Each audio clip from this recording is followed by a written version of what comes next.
Hello guys guys teaching education में आप सभी का स्वागत है। गाइस उम्मीद करता हूँ आप सभी अच्छे होंगे। गाइस आज हम बात करने जा रहे हैं डायरेक्ट फर्स्ट सेमेस्टर के पेपर थर्ड के अतिलघुत्तरीय प्रश्नों की। जो दोस्तों ये सारे प्रश्न लगभग 2024 में आए हुए हैं, क्योंकि पाउंड सीरीज से मैंने क्वेश्चन लिए हैं, तो इन्होंने 2024 के जो क्वेश्चन आए हैं ये जो ज़्यादा बार रिपीट हैं वो आगे रखे हैं दोस्तों। तो दोस्तों इसमें पहला क्वेश्चन है, हरे पौधों को स्वपोषी एवं जंतुओं को परपोषी क्यों कहा जाता है। तो इसका दोस्तों मैं मतलब एक आम भाषा में अर्थ बता देता हूँ। स्वपोषी का मतलब आत्मनिर्भर और परपोषी का मतलब आश्रित होना। आश्रित का मतलब दूसरे पर निर्भर होना। अब जैसे यहाँ पर दोस्तों क्या है, हरे पेड़ पौधे अपना भोजन स्वयं बना लेते हैं, अतः इन्हें स्वपोषी कहते हैं। मीन्स दोस्तों ये अपना जो भोजन पौधे होते हैं स्वयं बना लेते हैं, तो इन्हें स्वपोषी कहते हैं। और फिर क्या होता है, जंतु जंतु अपना भोजन स्वयं नहीं बना सकते, वे अपना भोजन हरे पेड़ पौधों अथवा अन्य जंतुओं पर निर्भर रहते हैं, अतः इन्हें परपोषी कहते हैं। मीन्स दोस्तों जैसे पेड़ पौधे अपना भोजन स्वयं बना लेते हैं तो इन्हें स्वपोषी कहते हैं, और जो जंतु हैं तो ये अपना भोजन स्वयं नहीं बना लेते पाते और ये दूसरों पर निर्भर रहते हैं, तो इन्हें परपोषी कहते हैं। उम्मीद करता हूँ दोस्तों आप सही समझ पाए होंगे। फिर अगला क्वेश्चन दोस्तों, जड़त्व का नियम क्या है। 2024 में ये भी क्वेश्चन आया हुआ है। तो दोस्तों जड़त्व का नियम क्या है, इसके अनुसार यदि कोई अवस्था विरामावस्था में है, विरामावस्था का मतलब मान लीजिए जैसे कोई मेज है उस पर पुस्तक रखी है तो वो क्या हो जाएगी, विरामावस्था। विरामावस्था में है तो वह विरामावस्था में ही बनी रहेगी, और यदि वह सरल रेखा में एक समान वेग से चल रही है तो वह उसी प्रकार चलती रहेगी। मीन्स जैसे आप, मैं उदाहरण बता रहा हूँ, जैसे आप बाइक से 20 की स्पीड में जा रहे हैं, सरल रेखा मतलब सीधी, तो वो चलती रहेगी जब तक उस पर कोई बाह्य बल न लगाया जाए, जब तक उस पर कोई बाह्य बल न लगाया जाए। फिर क्या है दोस्तों आगे, इसको गैलीलियो का नियम या जड़त्व का नियम भी कहते हैं। मतलब इसको क्या कहते हैं, गैलीलियो का नियम भी कहते हैं दोस्तों, और जड़त्व का नियम भी कहते हैं। अब उदाहरण क्या है, जैसे एक पुस्तक यदि मेज पर रखी है तो वह तब तक उसी अवस्था में स्थिर रखी रहेगी जब तक उस पर कोई बाह्य बल न लगाया जाए। तो दोस्तों उम्मीद करता हूँ आप सही समझ पाएंगे। अगली स्लाइड पर चलते हैं, दूसरा क्वेश्चन देखते हैं। आसवन से आप क्या समझते हैं। आसवन से आप क्या समझते हैं दोस्तों, तो 2024 में ये भी क्वेश्चन आया हुआ है।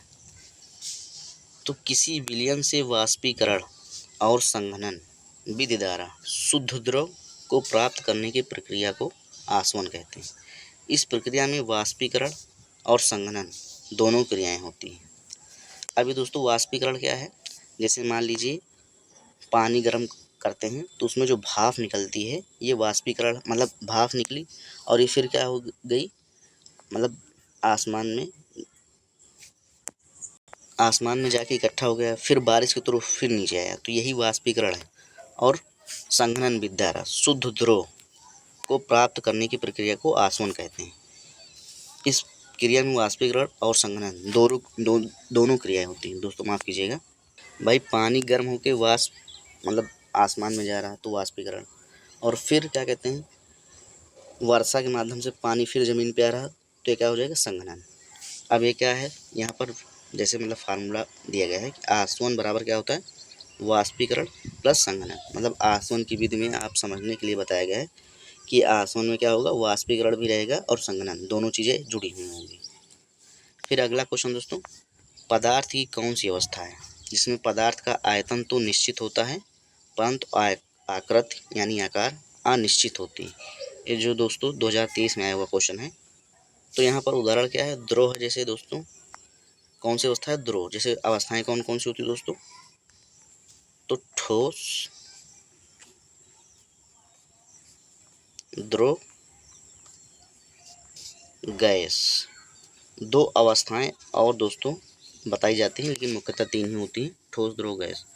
तो पदार्थ की कौन अवस्था है जिसमें पदार्थ का आयतन तो निश्चित होता है परंतु आकृति अनिश्चित होती है, तो वो होता है द्रव। मतलब जैसे आप पानी लिए तो ग्लास में डालें तो ग्लास की आकृति लेगा, कप में डालें तो कप की आकृति।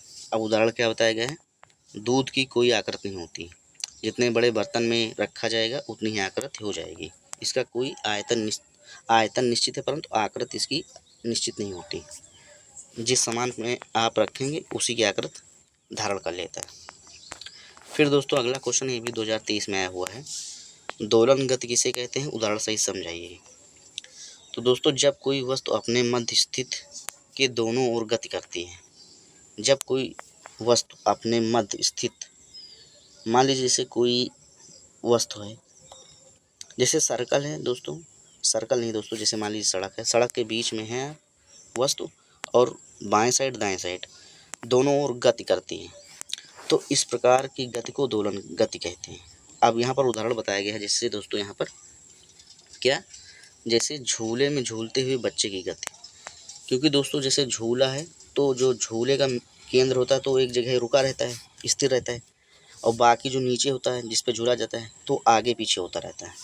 तो यहाँ पर बच्चे की गति। फिर दूसरा क्या है, किसी स्प्रिंग में लटके पिंड से गति, दीवार घड़ी के पेंडुलम की गति, क्योंकि दोस्तों आप लोगों ने देखा होगा जो पेंडुलम की गति होती है लेफ़्ट राइट होती रहती है एक निश्चित दायरे में, मतलब और निश्चित समय पे।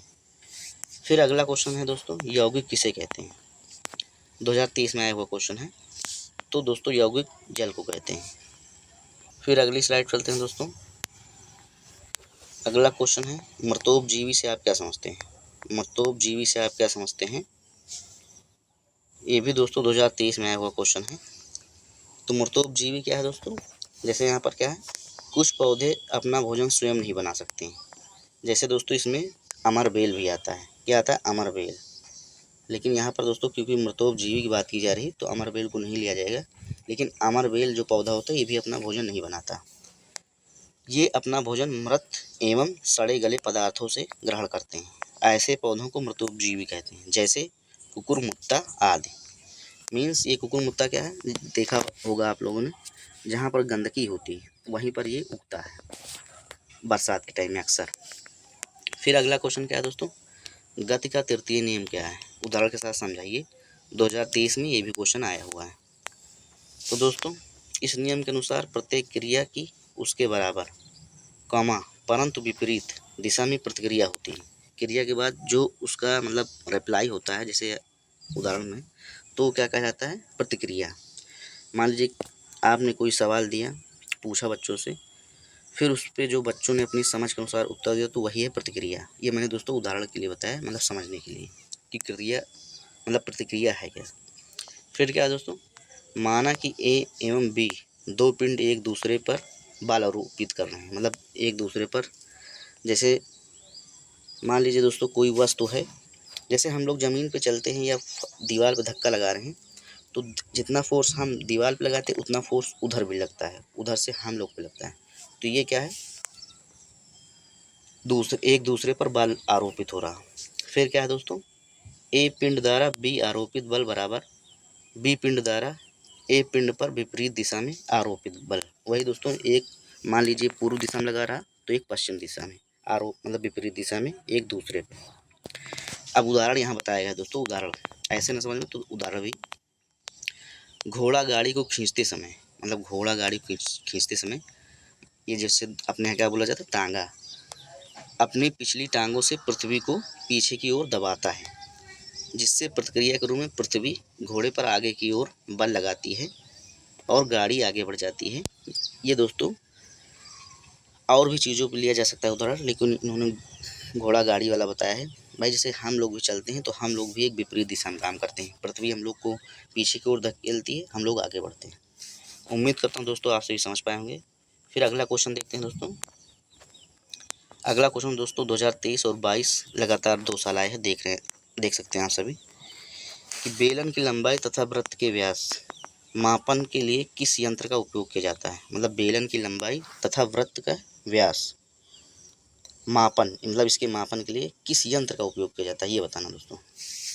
तो बेलन की लंबाई तथा वृत्त के व्यास मापन के लिए वर्नियर, क्या दोस्तों, वर्नियर कैलियर्स यंत्र का उपयोग किया जाता है। इसको याद कर लीजिए दोस्तों, वर्नियर कैलियर्स यंत्र का उपयोग किया जाता है। फिर दोस्तों अगला क्वेश्चन है 2021 में आया हुआ है, एंगस्ट्राम में कितने मीटर होते हैं।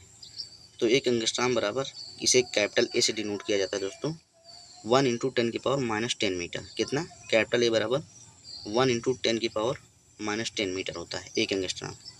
फिर अगला क्वेश्चन है दोस्तों, ये भी 2021 में आया हुआ है कि स्त्री केसर के 3 भागों के नाम लिखिए। तो क्या हो जाएगा दोस्तों, वर्तिकाग्र, वर्तिका, अंडाशय। उम्मीद करता हूँ दोस्तों आपसे क्लास पसंद आई होगी। दोस्तों वीडियो को ज़्यादा से ज़्यादा शेयर कर दीजिएगा और चैनल को सब्सक्राइब कर दीजिएगा। आप सभी अपना ख्याल रखिएगा। थैंक यू दोस्तों, हम सभी अगली क्लास में मिलते हैं। Thank you.